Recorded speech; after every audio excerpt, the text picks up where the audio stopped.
உயிர்மொழி நேயர்களுக்கு வணக்கம். இன்னைக்கு நாம வீடியோவில் இலவச சட்ட உதவி முகாம் மையம் அப்படின்னு ஒன்று அனைத்து மாவட்ட உயர்நீதிமன்ற வளாகத்திலையும் செயல்பட்டு இருக்கு.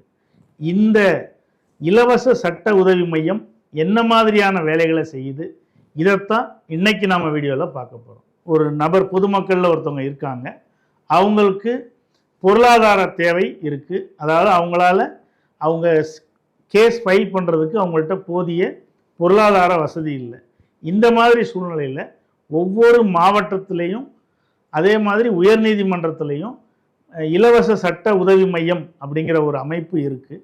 அவங்கக்கிட்ட போய் நீங்கள் மனு கொடுக்கணும், கம்ப்ளைண்ட் கொடுத்து இந்த மாதிரி எனக்கு பிரச்சனை இருக்குது, இதை தீர்த்து கொடுக்கணும் அப்படின்னு சொல்லி கொடுத்தோம்னா அந்த மனுவை வாங்கி இரண்டு தரப்பையும், சம்பந்தப்பட்ட பார்ட்டியையும் எதிர்த்தரப்பினரையும் அழைத்து பேசி ஒரு கவுன்சிலிங் மாதிரி அதை பேசி அங்கேயே ஏதாவது இதற்கு ஒரு சுமூக தீர்வை ஏற்படுத்த முடியுமான்னு பார்ப்பாங்க.